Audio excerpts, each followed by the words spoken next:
What's going on, guys? My name is Dylan, and today I'm just going to be going over my thoughts on The Walking Dead Episode 3. Now, I haven't seen any review from IGN, which I'm actually going to check right now.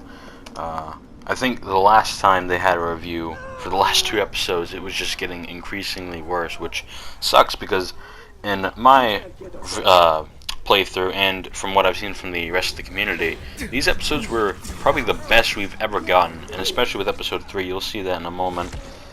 IGN Walking Dead Final Season Episode 3 review. I'm gonna see if they actually have reviewed it. I haven't actually checked.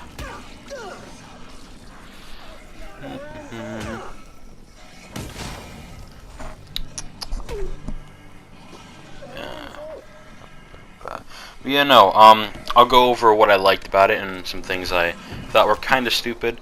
Not a whole lot of stupid, though. You'll see that when I actually do go over it. And no, it doesn't look like they have a review on it that I can see.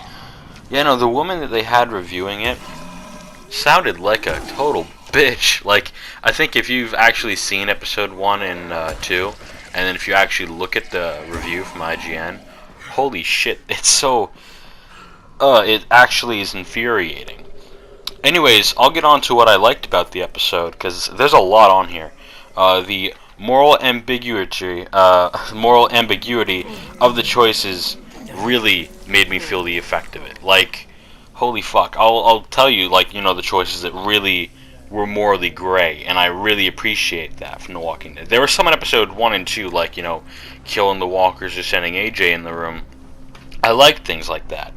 So yeah, this episode had a lot, like, you know, the Abel torture and his fate, how you handle the walkers with James, choosing to kill versus knock out the Delta soldiers, choosing to let AJ take a risk versus letting Violet or Lewis lose a finger.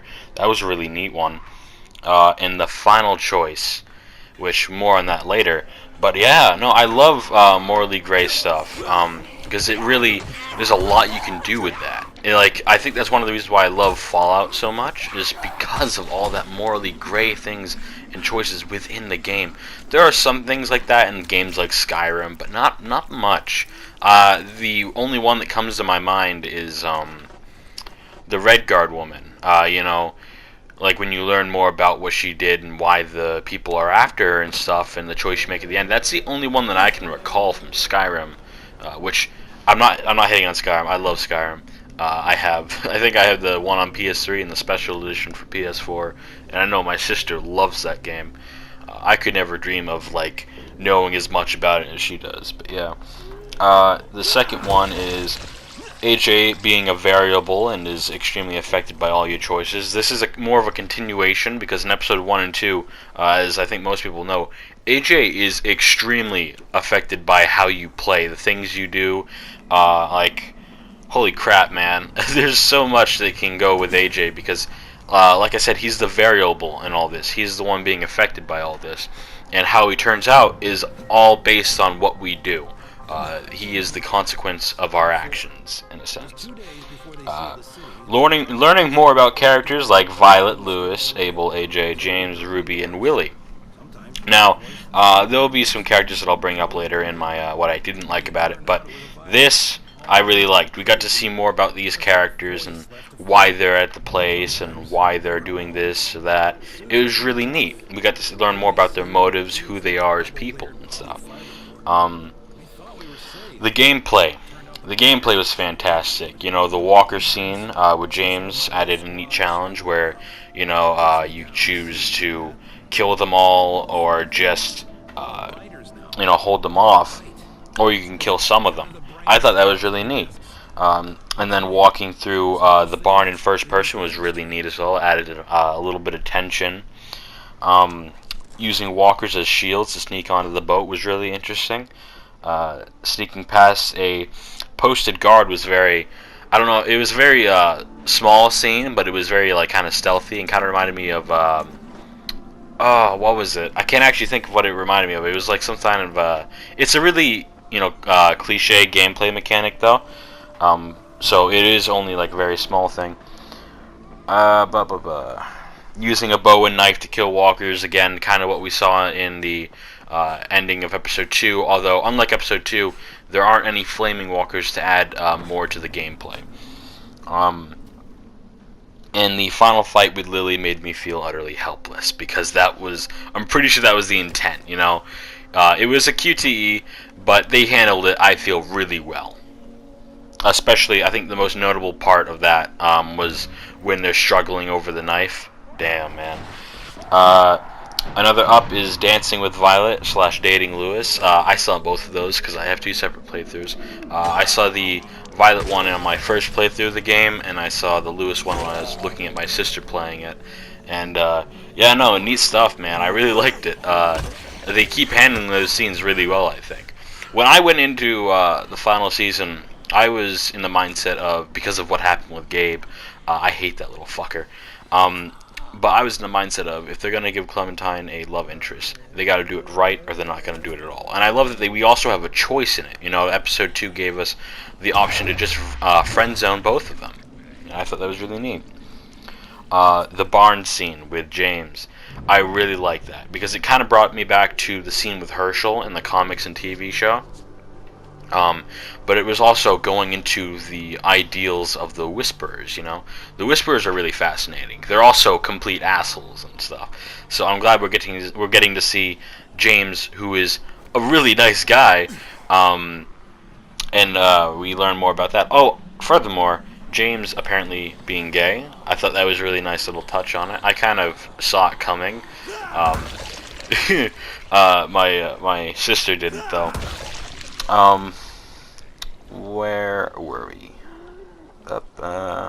Lee dream sequence. Now, I think this is a moment a lot of people will point to when thinking of amazing scenes in this episode, because holy shit, dude, that Lee sequence was so well done. Like, it felt like Lee, you know?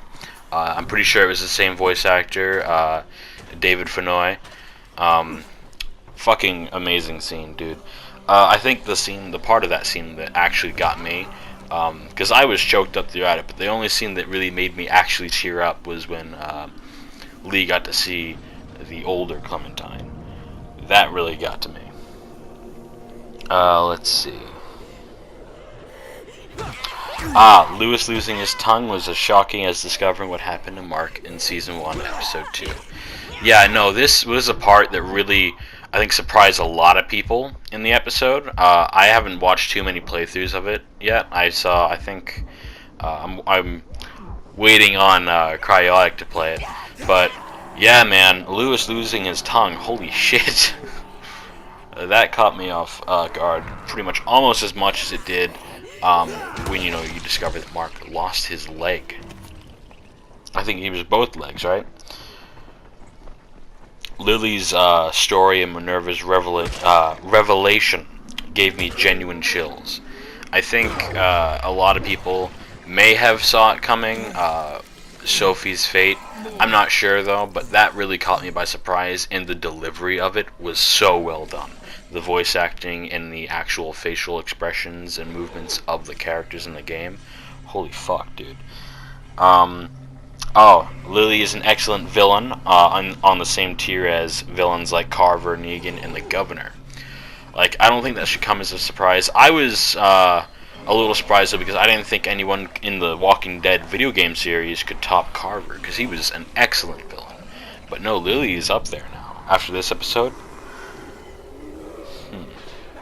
Little subtle changes in scenes based off previous choices was nice to see, like AJ's dialogue and actions.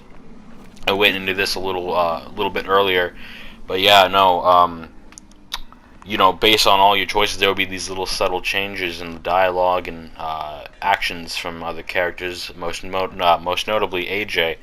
So that's really nice to see. The scene with AJ and Clem playing with the beach ball was a really nice moment. It was really a humanizing moment, especially after they had a little bit of an argument. It was just a really cute scene. AJ's 3 eyes speech, where he talks about, alive people eyes, dead people eyes, and alive people eyes right as you kill them. That was really insightful, and it gave us a better view into the character of AJ. Violet shooting Minerva / Lewis shooting Dorian. Now, I love that scene because, one, for Violet, she had to choose between Clementine and Minerva, and she chose Clementine. And for Lewis, I'm pretty sure it was his first human kill, and so you can see in his reaction to it that it was an accident, and he's completely thrown off by it.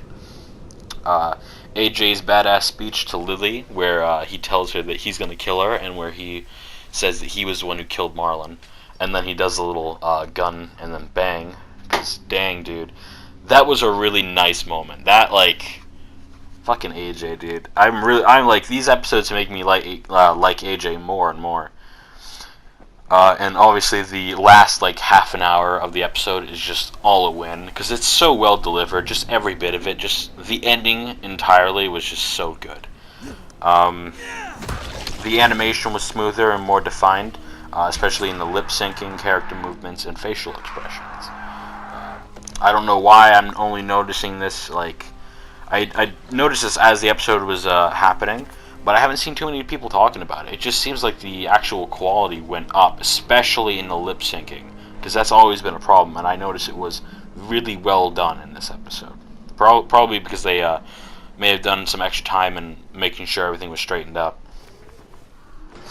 The episode results in several different outcomes and stuff, so we really can't know for sure how they're all going to play out, but it really does feel like we're going to get a seriously branch episode 4 based off all the branching in this episode and the episode leading up to it. And the episodes leading up to it. But yeah, there's so much that can happen from this, you know? Like, so much. From all these little branching scenes, all these little subtle changes, we could get a really drastically different episode 4. And so now we'll get to my few negatives. Minerva's predictable betrayal, Violet turning on Clementine, caught me by surprise and not in a good writing way. And I say that because Violet is not, a bad person. I don't see how she would exactly betray Clem. But I can understand that she might feel betrayed by Clem, with Clem choosing Lewis over her. And Lewis isn't the same person as Violet, so they're going to have some different reactions to it. No, it was just a little weird, because if you actually have Violet with you, she's a completely different person, you know? And so it just felt a little off to me. Let's see. Oof. I think it's still connected. Yeah, my controller fell. Let's see. Violet. No, not Violet. Not learning anything new about Omar Tanner or Sim. That's a big one. Because I thought we were going to learn more about these specific characters in this episode, but that didn't happen. So, most likely in the next episode, but as it stands, we needed to learn more about these characters, the characters we were supposed to be trying to save, and it just didn't happen that way. So yeah, verdict, I gave this a 9 to 10 out of 10, best episode in the series. While there are some minor issues and nitpicks, they don't taint the amazing experience, and the first season had way more things to nitpick. So I'm hoping you guys all enjoyed this little review. I hope you agree with my statements, and I'll see you in the next one. Peace.